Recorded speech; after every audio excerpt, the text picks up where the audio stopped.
So I'll just kind of start with some opening about this case, and then I'll be happy to take your questions. So this incident started last night at about 10:30. There was a vehicle that was taken in an armed robbery, a carjacking, in the Jeff Vanderloo neighborhood.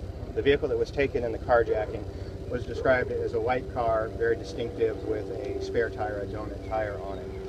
It was taken at gunpoint from the owner of the vehicle last night. This morning, around 11:30 a.m., police officers, uniformed police officers, were riding in a marked patrol car, and they saw the vehicle they believed that was taken in that robbery, that carjacking last night. As the officers attempted to stop that vehicle, they turned on their roof lights, turned on their siren, and the car attempted to elude them.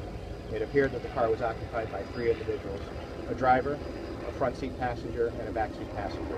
As the car drove through several streets and several alleys in this general vicinity trying to elude officers, at several points the officers believed the suspects were going to bail out of the car, get out of the car, and run. You can see the alley behind me. When the officers got into this alley, the front seat passenger and the back seat passenger of that vehicle did exit the car. The driver of that vehicle kept on going. We've recovered that vehicle about a mile away from here, but it was unoccupied when we did. When the individuals bailed out of that car, when they got out of that car, the front seat passenger was armed with a weapon.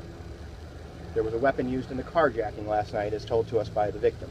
That individual pointed the weapon at officers, and these are the statements that I have early on in the investigation. I always want to preface that this is early on in the investigation.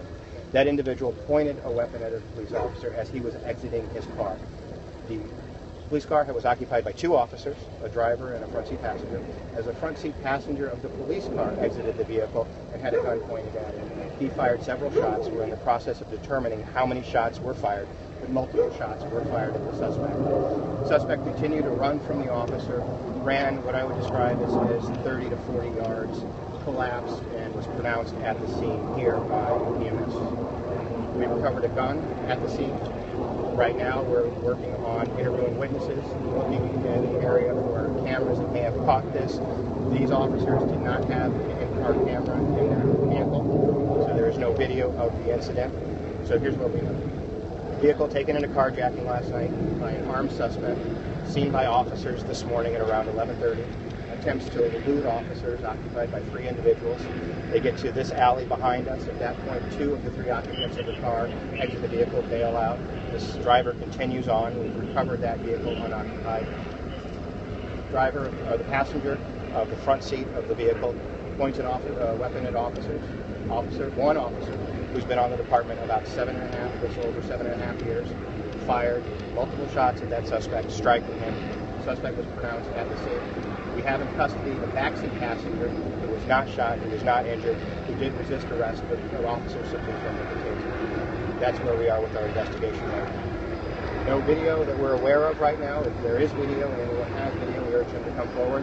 Again, we're in an alley, limited witnesses. If anybody has information, saw something, we encourage them to come forward as well. Chief Dotson, was this young man shot before running and continued while being shot, or was he shot in the process of running away from the officer? He was shot when he pointed a gun at a police officer. And so our investigation will determine how many shots were fired, as close to we can where the suspect was. But he wasn't shot for running. He was shot because he pointed a gun at a police officer. Where was the officer? Getting out of the car? Already in the alley? The officer was exiting his vehicle very close to the door of his car. So very close to his vehicle. Got out of his car, immediately saw a suspect armed with a gun and a weapon pointed. That's what we know so far. Emotions are very high in situations like this. The rumor spreading through the neighborhood is this, that the suspect was shot in the back, and that a witness claims that they saw a gun laid down by that suspect. That's the rumor circulating through the neighborhood. So I would encourage that witness to come forward and talk to either the prosecutors or the police department. Right now, early on in our investigation, what I do know is a young man ran from the police. He was shot. There was a gun recovered at the scene. There was a vehicle taken in a carjacking last night. There was a gun used in that carjacking last night. So those are the things that I know. Anybody that has information, as I said, we encourage you to come forward and talk to us, because the more people that we have, the more information that we have. But again, we're in an alley, and I don't know who was in the alley at that point. So if anybody has, and I've been contacted by people that say we have witnesses, bring them forward, let's talk. Were any shots fired by anybody other than the officer? One officer fired. The officer is uncertain at this point if he was shot at. What he did say is that a gun was pointed at him. there's some bullet holes in a house not too far away there. Is that associated with this? That's what the witnesses are saying. We're aware of that. We're part of our investigation. Possibly, yes. I just don't know at this point. Where was the gun found in relation to the suspect's body? Very close to the proximity of where the suspect was. Is it believed to be the same gun from the carjacking? So the description of the gun last night and the description of the suspect last night were very vague. It'll take some detective work. It was described as a dark handgun. Could be the same gun. I don't know. It's speculation at this point. How many shots were fired? That's part of our investigation. I would say several, multiple.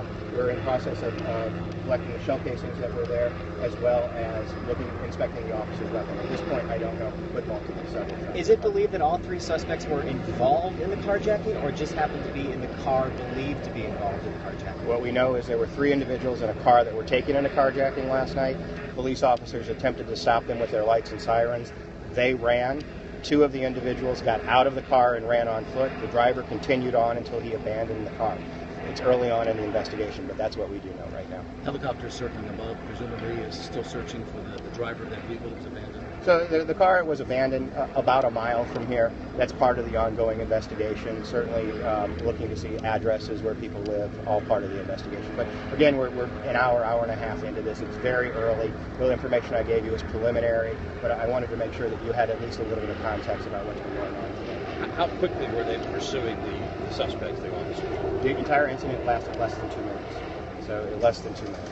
But how were they at a high speed or just following them? As you see on city streets, you see people turning in and out of alleys. You slow down, you accelerate, you slow down, you accelerate. So through alleys, through multiple streets in the area. And can you comment at all on the concerns from the community who shot the man? So those are all parts of the investigation. The medical examiner is here. The circuit attorney's office is here. Under the new civilian oversight, we'll contact the attorney general's office. Again, we want to get to the truth. We want to find exactly what happened. What I've told you is what we know about 90 minutes into the investigation. Things certainly will develop as we go forward, but that's what we know as we're standing here right now. Only 1 officer fired shots. There were 2 officers in the vehicle. Then other officers took the backseat passenger into custody. So, but involved in this incident where shots were fired, the officer that fired was the passenger. There was a driver of the police car who did not fire. Do you know anything about the suspect's age? Very early in the investigation, we don't have that information. We'll make that known as we get it. Can you tell us just a little bit more about the officer? You gave a number of years on the force. Is male, female, black, white? Male officer, been on the department about a little over 7.5 years. I don't know. Chief, if you could talk to the people on that side of the street who've been stirred up by Anthony Shahid, he's been getting at the chant, if he was shot in the back, we're going to have a problem, and that's a slogan. What would you say to them to answer their concerns that this might have been a bad shooting? So what we do know is that we have an investigative process that involves our force investigative unit, involves the circuit attorney, involves our civilian oversight board, involves the attorney general. There's nobody that wants to get to the bottom of this more than I do to understand. And I say it continually. The police department has to have confidence in their police officers, or the community has to have confidence in their police officers. That's why we do these thorough investigations. That's why we get to it. That's why it takes months and months. We'll rely on the medical examiner's report. We'll rely on our investigations. We now do 3D imaging of crime scenes. All of those go into a thorough investigation. Right now, 90 minutes into it, it would be irresponsible of me to tell you that we've come to conclusions yet. What I do know are what preliminary and early statements say, but again, those are preliminary and early statements. What is the race of the officer? He's a white man, And the deceased is an African American male. I may have missed I don't know the because name. I had to step away. Do we know at this time whether he was shot in the back at all? Again, those are things that are early on.